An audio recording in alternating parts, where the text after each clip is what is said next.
What up, folks? This is Pop Culture. I'm Alex Pop, and you may have heard the news regarding PureFlix, the distributor of Christian films that range from the infamous God's Not Dead to the decent I Can Only Imagine. Next weekend, we'll see the release of the first movie from PureFlix to receive an R rating from the MPAA, which I don't think any of us ever thought was going to happen.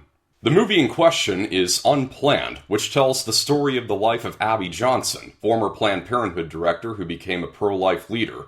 I'm very much looking forward to Unplanned. I think it could possibly be a game changer for PureFlix. Leading up to the release of Unplanned, I felt like doing a review series of movies that have pro-life themes, whether they're underlying or front and center. The first movie I'm going to talk about is one that has the former.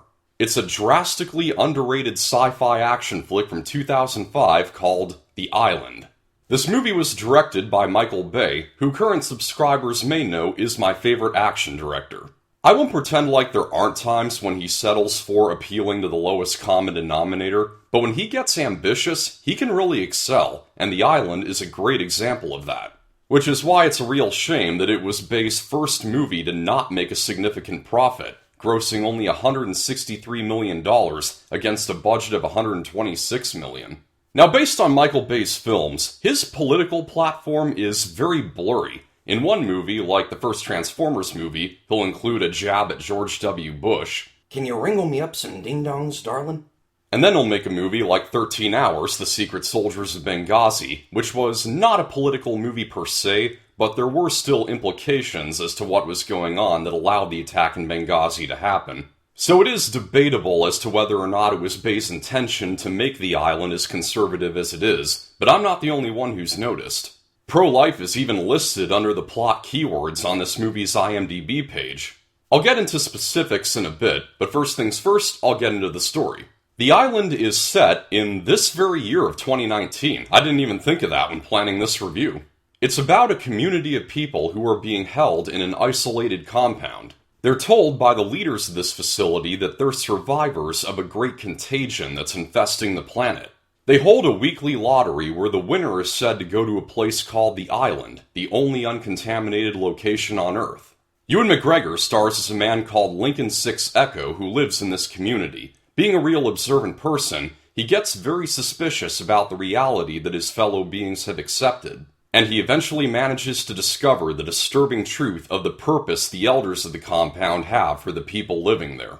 So he plans to escape with his close friend Jordan 2 Delta, played by Scarlett Johansson, when she gets selected to go to the island. And that's all I can say without getting into spoilers. I recommend you see the movie before proceeding with this video, because I am going to be talking spoilers for most of this review in order to give a thorough analysis. So as Lincoln and Jordan escape from the compound, they find that the Earth is still in great shape and the people are thriving. They learn that the new American dream is to live forever, so rich people can pay to have clones made of themselves so that they have viable, compatible organs and tissue ready on the fly whenever they need a transplant, and female clones can also be used as pregnancy surrogates. Lincoln and Jordan realize that they and everyone living in the compound are clones, and whenever someone is randomly selected to go to the island, they're actually being taken away to serve their purpose as a harvestable being. So the two set out to find the man that Lincoln is a clone of, and get his help in proving to the world the humanity of their fellow clones. This is an eerie sci-fi premise that stays well within the bounds of believability in terms of what could be done with human cloning if the idea ever came to fruition. As for the depiction of the USA in this now alternate version of 2019, the ideas for futuristic technology and transportation are kept relatively simple, which is a smart decision in adding to plausibility, as this is a non-distant future from the time the movie was released. The film has a great cast who all turn in terrific performances. Ewan McGregor and Scarlett Johansson bring an appropriate level of naivete to their characters' expressions and deliveries, while Sean Bean, as the lead scientist of this cloning facility, Dr. Merrick, is a villain whose comeuppance you can't wait to see him get, which you know he's going to get because he's Sean Bean. The best performance comes from Michael Clarke Duncan, may he rest in peace. You would think Duncan was the kind of guy who was born to play the intimidating bodyguard type, but quite contrarily, he made a living playing the gentle giant in movies like Armageddon, another Bay film, and of course his most iconic role as John Coffey in The Green Mile. The Island is another example. He only has 2 scenes, playing a very emotional clone who's almost in joyful tears when he gets selected to go to the island, only to wake up in the middle of an operation. Duncan's brief but astonishing performance conveys sadness, confusion, and horror all at once, making this the scene that really establishes the cruelty of the place. Steve Buscemi also has some great moments as a mole in the facility who tells Lincoln and Jordan about what's really going on. When he explains to them how Dr. Merrick doesn't want his buyers to be aware of the clone's humanity, he offers the analogy, just because someone wants to eat the burger doesn't mean they want to meet the cow. Though there is one scene when he gets in a heated conversation with Lincoln to the point where Lincoln is grabbing him by the collar, and then someone walks in and mistakes their confrontation for homosexual activity. It's just a joke that's been done to death, and one that Bay would even reuse himself in Transformers Dark of the Moon. Other than that, Steve Buscemi is funny without going over-the-top goofball. And then there's also a line he has when he lets Jordan and Lincoln know that the memories the clones have from before the contamination were implanted into their brains. There's only like 12 stories. They change around little details, but they're all pretty much the same. That's actually a pretty good summary of every movie ever made.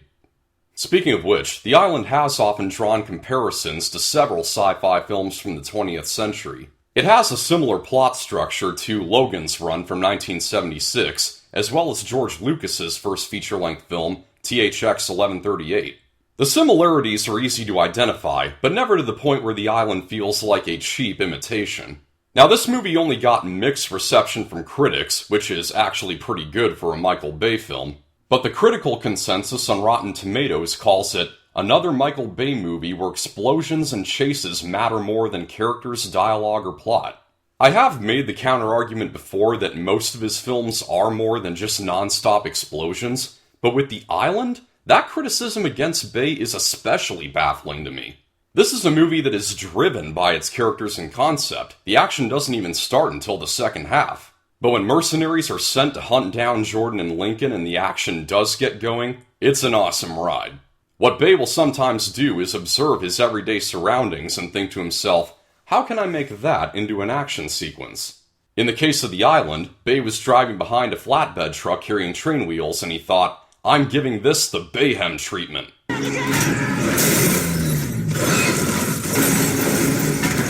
We get this freeway chase followed immediately after by an aerial chase on police jet bikes that all finishes in a gigantic bang, with sound mixing so great you feel like the debris is falling all around you.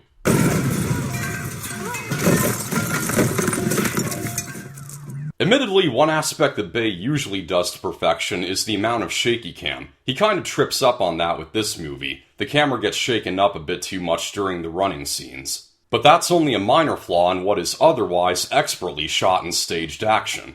The score from Steve Jablonsky is the best he's ever composed. It's about as underrated as most everything else about this movie. In particular, the final track called My Name is Lincoln deserves to be considered an iconic piece. And now for the reason I wanted to review this movie now, its message regarding the value of human life.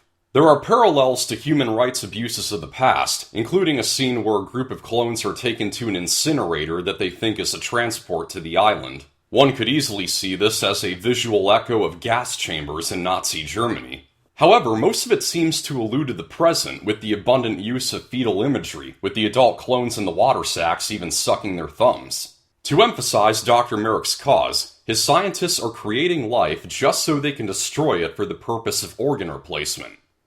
Can you say embryonic stem cell research? Furthermore, Dr. Merrick wants to assure that none of his buyers ever see their clones, as they are so clearly human. The same can be said about Planned Parenthood. The last thing they want is for a pregnant mother to see her baby on an ultrasound or to hear its heartbeat. It could easily sway her into changing her mind. Merrick gives a deceitful monologue to his buyers about the clones, with words that are all too familiar these days. They never achieve consciousness. They never think, or suffer, or feel pain, joy, love, hate. Not human. Then on the flip side, there's a scene where the scientists explicitly refer to a clone's parts as human organs. It's almost as if the movie predicted the undercover Planned Parenthood videos that were taken by the Center for Medical Progress 10 years later. You know, the ones that were proven to be authentic by Coal-Fire Systems Incorporated, but the media is still in denial, insisting that they were heavily edited.